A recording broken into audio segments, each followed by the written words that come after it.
साहब आप कह रहे हैं कि वो नफरत की राजनीति करते हैं। वो कह रहे हैं कि उन्होंने तो कभी हिंदू मुस्लिम किया ही नहीं। क्या जरूरत थी पड़ी वज़ीर आज़म को ये कहना कि तुम्हारा मंगलसूत्र ले जाएंगे? हमारी मस्जिदों पे हमला नहीं किया गया? क्या यात्रा वहाँ से निकाली नहीं गई? क्या मुसलमान रहते हैं? हमने हिंदुस्तान के लिए कुर्बानियाँ दी हैं। लेकिन क्या इस बात का कोई जवाब हो सकता है कि शांति, अमन, एक पिता को अपने बच्चे के जनाजे को कंधा नहीं देना पड़ रहा, उसको जनाजे में नहीं जाना पड़ रहा? आप क्या उस जनाजे को देखना चाहते हैं? मैं वही तो नहीं देखना चाहती हूँ। नहीं, मैं वही तो नहीं देखना चाहती हूँ। आप एक दिन देखेंगे, आप वो वक्त आएगा। Everything normal. Why are there so many soldiers in every corner? PoK भी जिसका हिस्सा हो। मैं पीओके से मेरा कोई ताल्लुक नहीं। ऐसी बात करते तो आप कहते हैं पाकिस्तान ने चूड़ियां नहीं पहन रखी हैं। Is the beauty? Agree with me. इसीलिए मैं बोल रही हूँ, आपको मुझे अग्री होने की जरूरत ही नहीं है डॉक्टर साहब। मेरे राम को ये मानते हैं लेकिन उनके आदर्शों पर नहीं चलते। हम भगवान राम को मानते भी हैं।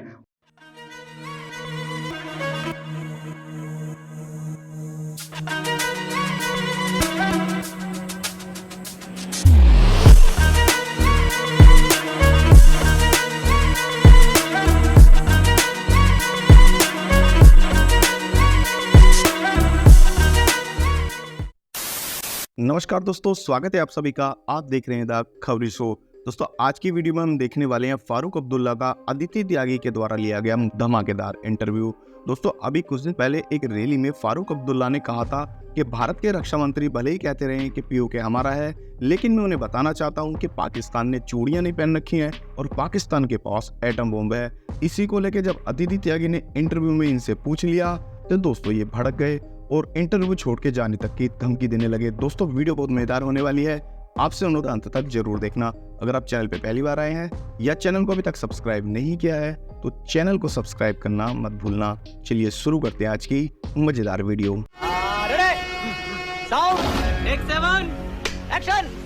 क्योंकि आज आईन को खतरा है। डॉक्टर साहब आप कह रहे हैं कि वो नफरत की राजनीति करते हैं। वो कह रहे हैं कि उन्होंने तो कभी हिंदू मुस्लिम किया ही नहीं। उनका कहना है कि जो उनका स्टेटमेंट आया था वो स्टेटमेंट दरअसल कांग्रेस की जो नीति थी और जिसे वो कहते हैं तुष्टिकरण की नीति थी, उसके खिलाफ आया था। क्या जरूरत थी पड़ी वज़ीर आज़म को ये कहना कि तुम्हारा मंगलसूत्र ले जाएंगे? वो कह रहे हैं कि हमने तो जो योजनाएं लाई उन योजनाओं में मुस्लिम भाइयों बहनों को भी, चाहे उनकी वो पीएम आवास योजना हो, चाहे वो उनका आयुष्मान भारत गोल्ड कार्ड हो, चाहे वो उनकी पेंशन निधि योजना हो, वो कह रहे हैं मैंने कभी डिस्क्रिमिनेट ही नहीं किया धर्म के आधार पर। वो कहते हैं कि एक योजना मेरी बता दीजिए। बताइए मुझे, अगर वो कहते हैं मैंने धर्म के कुछ नहीं किया, फिर क्या वजह है कि उन्हें ये ऐसे अल्फाज इस्तेमाल करने पड़े कि मुसलमान बाहर का है, यहाँ का नहीं?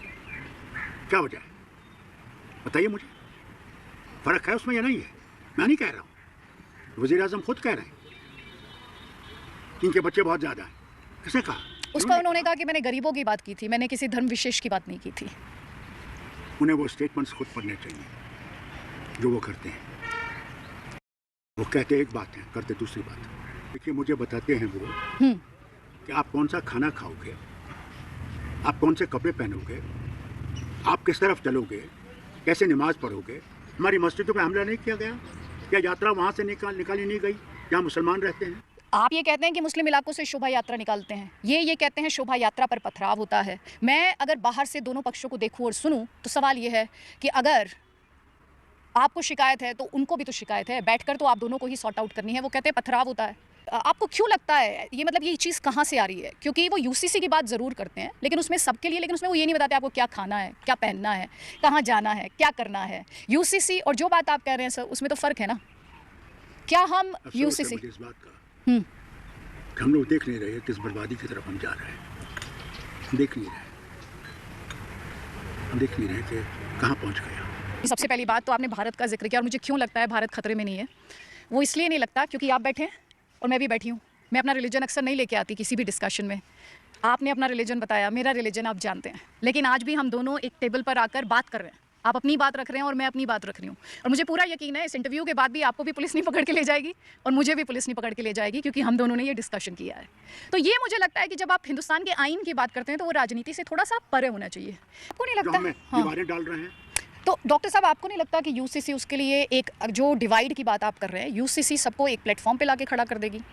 आपको सोल्यूशन नहीं लगती? क्यों नहीं लगती? मैं आपको कहूँ सोल्यूशन तब लगेगा जब मैं देखूँ, अपने सामने देखूँ कि नफरत का नहीं है। क्या आप पे ये नहीं आरोप लगाया जा रहा है क्योंकि तुम मुसलमान हो, तुम पाकिस्तानी हो। हमने हिंदुस्तान के लिए कुर्बानियां दी हैं इस झंडे को खड़ा करने के लिए। क्या आप जानती हैं? बिल्कुल जानती हूँ मैं, बिल्कुल जानती हूँ मैं। ये भी जानती हूँ आपने यूएन के मंच पर भाषण भी मर दिया। गए, गरीब से गरीब मर गया क्योंकि वो इसके साथ खड़ा था। हर कोने पे आपने फौज खड़ी कर रखी है, पूरी मसलत कर रखी है। फिर कहते हैं आवाज क्यों नहीं निकालते? सच्चाई छुप नहीं सकती। नहीं बिल्कुल। बनावट की असूलों से ये खुशबू आ नहीं सकती कागज के फूलों से। अच्छा तो डॉक्टर साहब ये बताएं, क्योंकि आपका गुस्सा मैं महसूस कर पा रही हूँ। एक छोटी सी बात है, बहुत ही बेसिक सी बात है। हमने देखा कश्मीर ने प्रोटेस्ट देखे हैं। 2010 में हमने देखा कि करीब 120 लोगों की मौत हो गई थी। उसके अलावा हमने देखा 70 बच्चों की मौत हुई थी 2008 में। उसके अलावा 2016 में 65 जो युवा थे या कश्मीरी थे उनकी मौत हुई थी। आपको नहीं लगता कि कानून व्यवस्था के लिहाज से कश्मीर जो है अब बेहतर है? कम से कम एक माँ बाप अपने बच्चे को तो नहीं खो रहे, एक पिता अपने बच्चे के जनाजे को तो नहीं आपको अंदर का लावा नहीं दिखता, आपको बाहर की खूबसूरती दिखती, अंदर का जज्बा नहीं दिखता।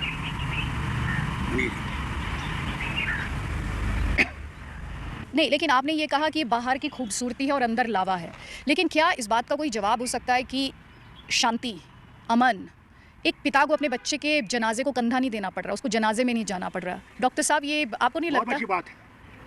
आप क्या उस जनाजे को देखना चाहती हैं? मैं वही तो नहीं देखना चाहती हूँ। जिस दिन जनाजा देखेंगे। नहीं, मैं वही तो नहीं देखना चाहती हूँ। आप एक दिन देखेंगे, आप वो वक्त आएगा। नहीं, मैं वो जनाजा ही तो नहीं देखना चाहती हूँ। वक्त होता है, हर चीज का वक्त होता है।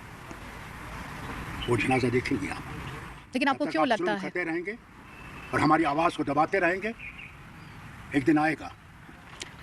आप किस जुल्म की बात, नहीं किस जुल्म की बात आप कर रहे हैं डॉक्टर साहब? मैं इसलिए कह रहा हूँ तो आप लोग सच्चाई से बहुत दूर हैं, सच्चाई से बहुत दूर हैं। लोगों के दिल लोगों को जीतने की जो कोशिश कीजिए, वो नहीं कर रहे। अब समझते हैं ये टूरिज्म हो रहा है। नहीं, मैं टूरिज्म से सुनिए, ये कहते हैं टूरिज्म हो रहा है। टूरिज्म इंसान के लिए यहाँ है मगर वो यहाँ नहीं है। एक तमाशा है, हमने पहले भी देखा है। नहीं, आप जब कहते हैं कि जुल्म हो रहा है तो आपका क्या मतलब है? जैसे मैं तो देखती हूँ बच्चे स्कूल जा रहे हैं, बिजनेसेस अपने हिसाब से चल रहे हैं। चाहती हैं बच्चे स्कूल नहीं जाए? ना मैं ऐसा मैं जो नॉर्मलसी की मेरे लिए डेफिनेशन है वो मैं आपके साथ डिस्कस कर रही हूँ। तो सारा नॉर्मल दिख रहा है, फिर आप मुझसे बात क्यों कर रही हैं? अगर आपको नॉर्मल सी सब जगह दिख रही है तो फारूक अब्दुल्ला से बात करने की क्या जरूरत है आपको? नहीं, क्योंकि मैं एक बहुत ही खूबसूरत लोकतंत्र में रहती हूँ और उस लोकतंत्र में फारूक साहब की अपनी एक जगह है। मेरी बात मानती नहीं है। मैं तो आपसे संवाद कर रही हूँ। बहुत दूर है सच्चाई से आप। मैं सच्चाई को आपकी सच्चाई बहुत दूर है। आपकी सच्चाई बहुत दूर है। तो आप मुझे बताएं कि जुल्म आपको क्यों लग रहा है कि जुल्म हो रहा है? क्योंकि आप सड़क पे जाइए, तमाम लाइफ नॉर्मल। ये बताइए जी डॉक्टर किसी रियासत में आप इतनी फौज देखते हैं, आप इतनी बीएसएफ और सीआरपी देखते हैं, हर गली में आप देखते हैं। जाइए यूपी में देखते हैं आप, हर गली में सिपाही देखती हैं आप। यहाँ जाइए, देखिए, अपनी आंखों से देखिए जी। If everything is normal, why are there so many soldiers in every corner? Why? Why? Tell me why. So because there is a situation from across the border to protect our people. You are always talking about out the border.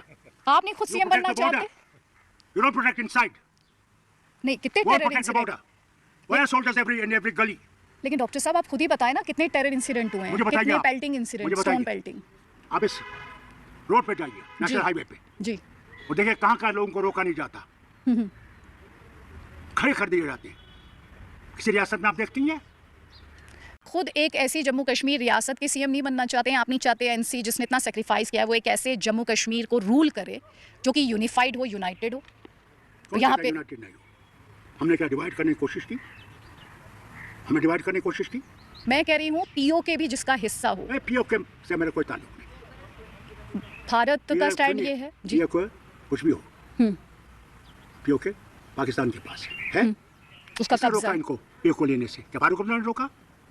मेरी हुकूमत ने रोका? आज 75 साल हो गए, क्यों नहीं लिया? बताइए मुझे, क्या हम जिम्मेदार हैं? लेकिन ये कहते हैं कि जब ये ऐसी बात करते तो आप कहते हैं पाकिस्तान ने चूड़ियां नहीं पहन रखी हैं, जबकि आप एक ऐसे नेता रहे हैं इंडियन पॉलिटिक्स के जिसको मुझे कौन कहता आप करिए हमला? उनके पास भी एटम बम है। तो वो तो आप देखें कि यहाँ पर जो टेरर के इंसिडेंट हुआ करते थे डॉक्टर साहब, और अब जो वो टेरर के इंसिडेंट हैं, आपको क्रेडिट तो इन्हीं लोगों को देना पड़ेगा। आप और मेरा बहुत दूर का मामला है। नहीं, हम You यूनाइटेड don't हैं. agree with me, I don't agree with you. That is the That's beauty. the end of this interview. We don't agree with each other. But that is why As we far are as you are sitting. concerned, you see everything normal. I don't see it. Therefore, that's the end of it. Find people who agree with you. No, but I was I not am looking. not going to agree with you. No, you don't have to agree with बस, me. that's all. इसीलिए मैं बोल रही हूँ, आपको मुझे agree होने की जरूरत ही नहीं है I डॉक्टर don't want साहब. to give any more interview. Okay doctor साहब. मेरे राम मेरे राम मेरे राम मेरे राम मेरे राम मेरे राम किस गली गयो मेरा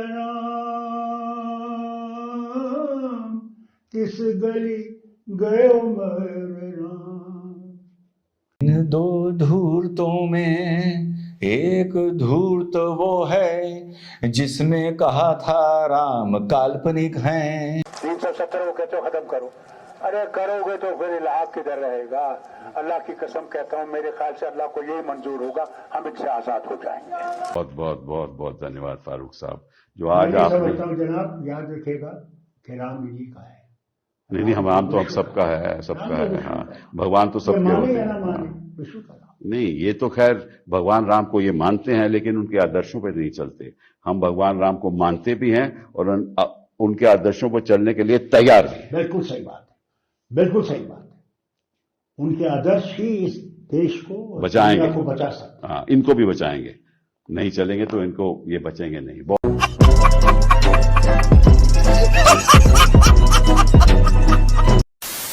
दोस्तों अगर आपने वीडियो अंत तक देखी है तो उम्मीद है आपको वीडियो पसंद आई होगी। वीडियो के बारे में आपकी क्या राय है कमेंट्स करके जरूर बताना। वीडियो को अंत तक देखने के लिए आप सभी का बहुत बहुत धन्यवाद। मिलते हैं बहुत जल्द अगली वीडियो में, तब तक के लिए जय हिंद, वंदे मातरम।